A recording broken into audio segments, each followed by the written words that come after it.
So we are asking the presentation to be 2 to 3 minutes, please, and thank you very much for being here. And please, you're welcome to start, whoever would like to go first. I think Michelle. Okay. Hi. Good afternoon. My name is Michelle Rousey. I'm a 43-year-old IHSS consumer from Alameda County. Sorry. My county social worker, using a strict IHSS guideline, says I need 142.4 hours of care a month to stay at home safely, but I don't get that. I lost 11.4 hours last July. I don't get what I need. I get 131 hours, and my IHSS cuts haven't been made up by any other sources. No, I've gone without those hours altogether. I've had the full effect of the 8% cut. Where in my hours did I the cut 8% cut out of? It's been difficult. I've had to make very hard choices. I've had my home looking a lot better and cleaner in the past. But what really takes a priority is my personal care. But even that has taken a hit in hours. Here's what 11.4 hours represents. A total of 9 hours of assistance per week for bathing and grooming. So if I cut out bathing for a week and cut out getting my laundry done and my kitchen clean, that would cut 11.4 hours. Is that what I'm expected to do? And the month still has 4 weeks, but I don't have 4 weeks worth of help. I've had to cut back on bathing. But when you're wet and full of crap and other things, you just don't want to be told you don't have a bath because you are out of hours. And I need that bath. Something else has to be moved out the list for that day. The problem is when there are no more hours to do and there's still things you have to do and you have care in your home, then what? But like me and other consumers, we have needs that have to be met. It's not that we want them to be met. We have things that we have to have done. The state's own rules about IHSS says that these things must get done for us to continue to live independently in the community. Isn't that what IHSS is meant to do? Isn't that what the Olmstead decision's about? And every year I'm being told to do more with less. I can't continue to do it. I deal with multiple cuts on top of cuts and a huge impact over time. My worker's been with me for over 20 years, and so she's had the same cuts as I have, the same 8% cuts I have. She's sweet and nice, but she doesn't work for free. And the long-term effects of these cuts for me means I need more help now than I've had in the past. Go figure, that's long-term effects for me. When I get enough help, I don't end up in the hospital. But down the road, I see going back in. I've not been in a while, but that's because I'm getting the help I need. But I've been having a lot of cuts, and I'm tired of those cuts. And I've had enough cuts over different programs that we've had enough as consumers. Repeal the 8%, and we can't handle the 7% either. Please, no more cuts to IHSS. Fully fund it. Thank you. Thank you very much for your testimony. Thank you for being here. Hi, good afternoon. My name is Terry Walker-Dampier, and I'm a caregiver in Modesto, California, and I currently take care of a 60-year-old woman named Mrs. Linda, and I've worked with her for 13 years. And caregiving is not just a job for me. I do believe that it's my calling. In fact, when I was 16 years old, I fought for my right not to go to work at a public restaurant or to the Ball Diamond. I fought to go to work at a mental institution where they housed individuals that was mongoloids, that was Siamese twins, and just different acts of disability because I really love taking care of people. And I won that case, and I'm proud to be able to do that. So at 16 years old, and I'm 54 now, I have been in that field. I've had multiple jobs, but it's just something about taking care of the elderly and disabled. And I have been with a caregiver for IHS since 1998. And since I started for IHS program, I worked for approximately 25 clients plus, non-family members. But because they wasn't related to me by blood, they do hold a special place in my heart. It's just something about that. And so, Miss Linda, I get up in the morning. I usually didn't have to, but now because her illness has changed so much, about 5:30 in the morning, I get up and leave my family at home to go and to make sure that Miss Linda has the necessities that she needs, like her breakfast for one and her medications for another, which she used to be able to take her medication on her own, but because of her different paralysis that she has, you know, being a schizophrenia, forgetting things and stuff like that, she has to eat and she has to do what she needs to do. And but currently, Miss Linda, if I'm not there with her, she won't eat. If I'm not there with her or someone is not there with her, and I made arrangements for someone to be there with her this morning, she won't even forgets to go to the bathroom, and that's pretty sad. And also, I'm currently only being paid for 84 hours a month. And as you can imagine, that's barely to help, you know, to straight. And as these 7% cuts, it hasn't only affected me, but it has affected lots of others. And one of the ways it has affected me is that I'm forced now to actually pay my rent in 2 increments and have to pay a $45 late fee each month. And so I am only asking you that if you would just help us out here a little bit. These cuts is causing a threat to our income and to our clients as well. In addition, this cut is an impact on all of us, forcing us to impossibly choose the level of care that our clients would need. And it's very sad that we have to ask our clients not to have, you know, a bath this week or this day, or not to do something, very important things that they need cutting out of there because of the budget cut. And IHSS is an incredible, important program, and I've worked in institutions and I've worked with other people, but those people that are living in their homes with dignity and respect with the IHSS program, I do believe that they last longer because they're able to have dignity and respect. If you go out to a care home, not all care homes, but some places are there and they're only there just for a paycheck. But when you have your heart and soul in something, you do it great. And I really have my heart and soul, and I'm not the only one that have their heart and soul in it, but there's a lot of God-given people out there that have their heart and souls. And it's unfortunately that we have to take care of our family members in that state. But when you go into someone like where I go, there has been clients that I have had the care of that they was afraid to die alone. I was there with them when they took their last breath, went to their funerals and helped plan their funerals and stuff like that. Caregiving is just an awesome job. And there's baby boomers coming up, you know. Even myself, I have a disability myself. And maybe one day I would need that caregiver. And I want someone to be compassionate to me and to take care of me. And I just really strive that to help seniors and people with disabilities striving. And I urge you to restore the 7% cut to the IHS program so our clients can receive the care that they need and not the less care, because they deserve us, and we are caregivers, and we would like to just earn a living wage. And I do appreciate you for this time and space today. Thank you very much for your presentation. Thank you for the wonderful work that you do. Mm-hmm. Amen. Chair Corbett, Gary Passmore with the Congress of California Seniors. You've heard some really compelling, I may break up here, Yeah.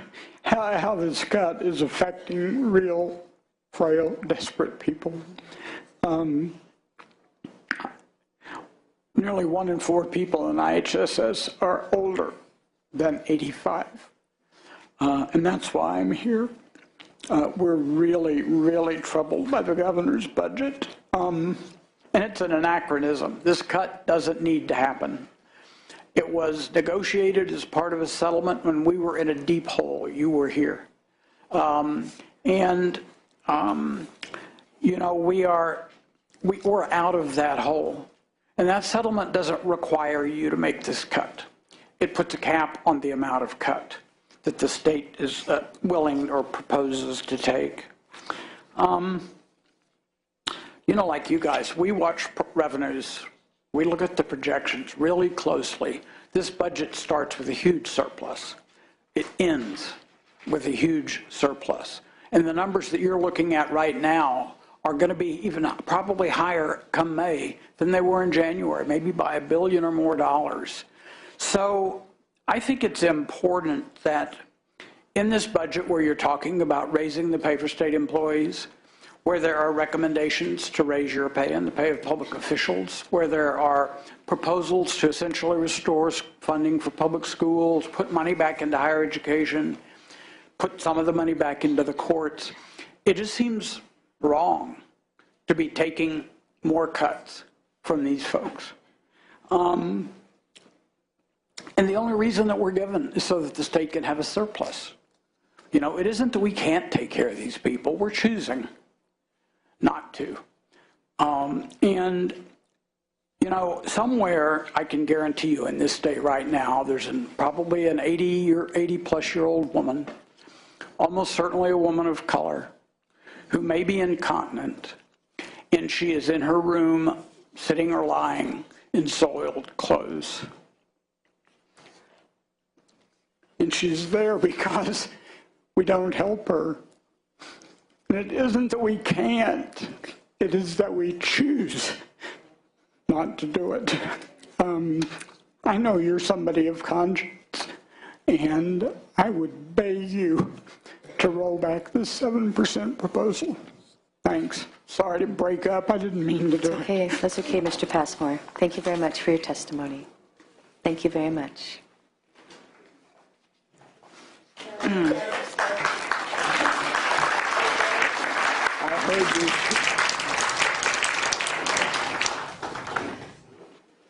Now it's, we'll wait for a moment so people can clear the table, and then there will be time for public, well, let's see. Before we go to public comment, I'm going to ask for the other panel to come forward as well, and then we can take public comment on all the items, since the department has already spoken on each of the items. So let's take the panel. The FLSA panel, please, which our panelists today will be Kim Rutledge from SEIU UHW, Ernie Spencer, who is a provider in Solano County and a member of SEIU ULTCW, Mark Beckwith, who is a consumer in Alameda County, a member of the IHSS Coalition, Deborah Doctor, Disability Rights California, Frank Mecca, Executive Director, County Welfare Directors Association.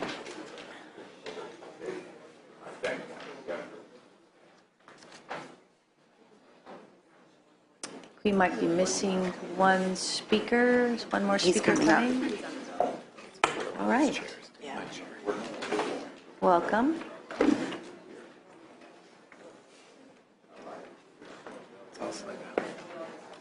Yeah.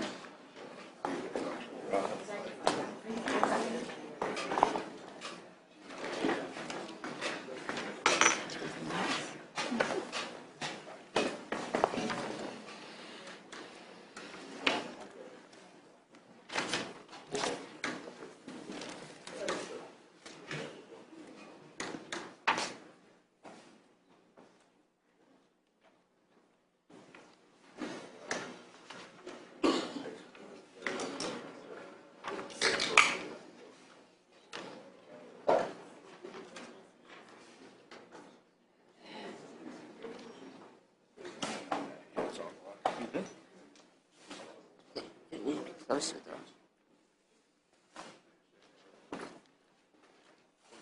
Welcome to all the panelists. This is our panel on the Federal Fair Labor Standards Act final rule.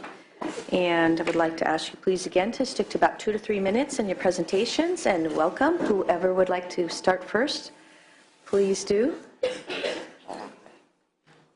Right, Mr. Mecca, it looks like it's you. Thank you, Madam Chair. Frank Mecca with the County Welfare Directors Association, and our partner organization, the California Association of Public Authorities, have submitted pretty detailed input in writing to you, so we'll just summarize conclusions and be available for questions. Thank you. Both our organizations have significant concerns about the complexity and viability of the backup system. The department's been working with us in very good faith to help us understand the proposal. And I think they've worked in good faith to try to reflect to you the budget implications of that proposal. But I think it's safe to say that there is still some considerable divergence of opinion between us and the administration about the complexity and viability. There's also a number of unresolved policy questions that the department continues to work through with stakeholders that are significant, and I think that the committee will need to get resolution for you to be able to fully understand the proposal. Just to give you a flavor of the administrative task at hand, and others will give you a flavor of the human consequences and implications. The counties and public authorities will have to recruit a huge number of backup providers. The budget assumes 30 to 40,000 new backup providers. That's a huge challenge. In rural counties where folks may not exist, in large urban counties where the numbers are so high and the need may be so high, that it's an extreme challenge, and we're talking about a task that would need to occur well before the January 1st effective date, which, as we've seen from initiatives in the past, is close to yesterday. Ideally, the provider, once a recipient lets us know they need a backup provider, ideally that provider would be available and deployed within 2 hours of notification. And the system would need to be run 24/7, 365. A fact that I don't know is reflected in the January budget proposal. I think that feature of the proposal is not reflected, though I could be mistaken about that. Even if we have an adequate supply just in terms of the numbers, finding and matching at a moment's notice the right recipient, and I think the LAO alluded to this issue, for the right recipient, and you'll hear more about this, we believe is going to be a significant challenge. And obviously, without an adequate supply, clients will be at risk. We do also have concerns about liability. The proposal shifts a significant responsibility on the counties and public authorities to help the employer, the recipient, find and direct a substitute provider. The trailer bill does attempt to indemnify. There is specific indemnity language in the proposal, but what we've seen from the courts is that they often don't care what you say in the trailer bill. They care what happens and the result. And so we do have concerns about liability. Finally, I'd just say there are some very significant open implementation issues that are continuing to be discussed. How we change timesheets and the computer system so that we track new things like the travel time to medical appointments, and the county role in the entire due process system for providers who get the bar for having exceeded the overtime rules on 2 occasions. So I should say in conclusion that we continue to engage. This is obviously a hugely important policy question, but what we've seen from past initiatives like the CCI, like managed care in rural areas is we often underestimate the complexity and pay for it in the end. So I would just ask everyone to really sort of think this through as closely as we possibly can, because the consequences are extreme. Thank you very much. My name is Ernie Spencer from Solano County, and I've been taking care of my husband for several years now. He had 3 brain strokes, and I'm the only one that he understands, and I understand him. And we've been married for 40 years, so I know everything, even before he think it, I know what he wants and what he needs. And if you take 100 hours from me, and we have to watch him like 24 hours. You know, that's very hard. Especially when you wake you up at 3:30 in the morning singing a song, saying he's hungry, and then after you say that, I'll give him a little snack. And every time when I lay over to go to snore again, he gonna say, "Ernie, you all right?" Until daylight comes. That's the way he do me, and I have to watch him. He's a walker. He'll leave out the house. But so far, by me watching him 24 hours, we don't let him leave out the house because he don't know where he's going or anything like that.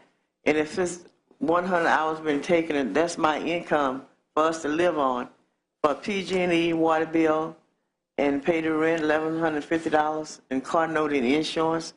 So that would hurt us pretty bad. And I have to make sure he take a bath. I have to be in there with him because he like to fool me a lot. And I have to watch him and make sure he take a bath when he use the bathroom, but to clean up after him, everything, and dress him and everything. So, and he's not used to strangers or anything like that. So that's what I wanted to say. Thank you. I want you to have this paper. I didn't read it because it's longer than what I'm saying, okay? And I want all you to have this. Thank you very much. We'll be glad to read it. Thank you. Thank you. The sergeant's going to take it from you to make sure that we have it. Right there. Thank you very much. Great, I think that'll work, yeah. Good afternoon. My name is Kim Rutledge, and I am Assistant Director of Budget and Policy for UDW AFSCME Local 3930, representing 65,000 IHSS providers statewide. I am disappointed to be sitting here today. The idea that the state of California is attempting to deny home care workers the rights afforded to every other worker in this country 76 years after the passage of the Fair Labor Standards Act is frankly appalling. Since 1938, with the adoption of the Fair Labor Standards Act, working Americans are guaranteed basic protections, such as being paid overtime. However, workers defined as companions were exempted from the Act's protections. Those exemptions were due in large part to the racism and sexism that was so common at that time, given that the workforce then, as it is today, was made up primarily of women and people of color. IHSS providers are not casual providers or babysitters. They work tirelessly to feed, bathe, transport, and provide paramedical services to IHSS consumers. These jobs are emotionally and physically demanding, more so even than many jobs in this state whose workers do not receive the protections of the Fair Labor Standards Act. Last year, President Obama directed his Department of Labor to issue rules that included home care providers under the Fair Labor Standards Act. The president was righting a historic wrong. However, the governor's proposal stands in the way of the president's progress. The governor's proposal is to avoid paying overtime by simply prohibiting any worker from working more than 40 hours a week. This would cause providers for consumers who have the highest need to lose over 40% of their incomes. This proposal breaks the fragile bond between home care worker and consumer and dooms home care providers to an endless cycle of poverty. Home care consumers carefully select their IHSS providers. In many cases, the selected provider is the only provider that the consumer trusts to provide their intimate care. The disruption of this relationship would cause emotional and potential physical harm to the consumer and a new caregiver. Why should a consumer have their choice of provider limited simply because the governor does not want to pay overtime? This proposal is racist, sexist, and wrong. The economic argument for the governor's proposal is weak. The administration seeks to create a complex, convoluted, and confusing system to help consumers find new or emergency providers. The chaos, misery, and increased hospital and nursing home costs of this proposal far outweigh the limited financial benefit. I would like to draw your attention to an op-ed in today's Sacramento Bee, where your colleague, Senator Holly Mitchell, raises her concerns about this sexist, racist, and unfair proposal. We implore the legislature to implement the new federal rule as written. Sadly, the governor's proposal perpetuates the racist and sexist policies of the past. California can do better. Thank you. Thank you very much.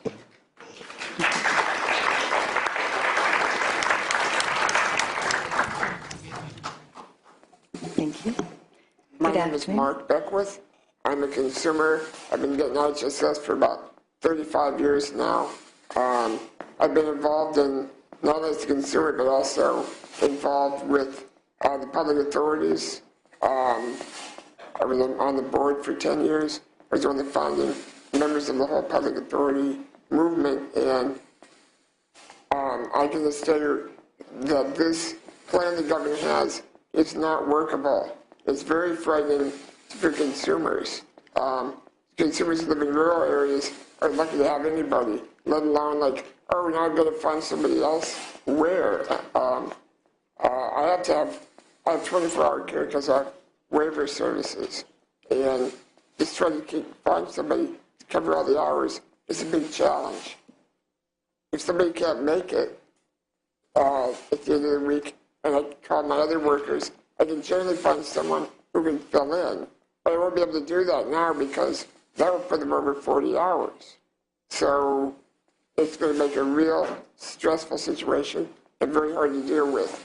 And as for this part about matching substitutes with consumers, that's laughable.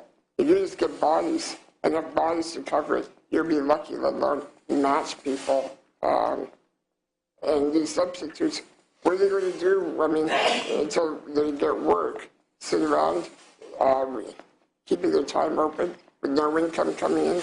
How are they going to live? I know in Berkeley, we have a very expensive backup system. It's expensive because they have to pay people to be on call. And they've tried lots of ways to get around that, but there really isn't any way to get around that. This is just a nightmare. And I think if you look at the costs of the government's program, first of all, this program's not going to work. And if it could be made to work, it would be probably almost as expensive as paying the overtime. I think the only solution that I've thought of or heard anyone speak of that really makes sense is to just pay the overtime.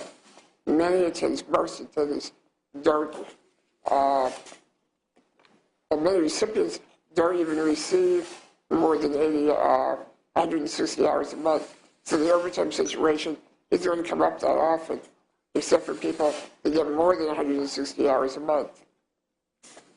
And I just hope you can find a way to just pay for the overtime. The workers deserve it. They work very hard. They're underpaid already. And they get a few more dollars. Good, they really deserve it.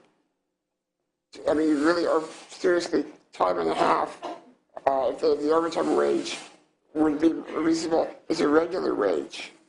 And I just think that the state can afford it, and they should pay it. I can't think of it either way. Like I said, it's a nightmare, and the governor's proposal is not workable, certainly not for the amount that he said. I've done a ton of referral. I know the public authority in Alameda County, they have enough problems finding people now. They have to have a backup system. We tried to get a backup system together, and it's darn near impossible. So I just hope that, like I said, the only thing I can think of is to pay for the overtime, because I haven't heard anything else that makes any sense at all to me. Thank you very much, Mr. Beckwith, and thank you for your many years of advocacy. Thank you.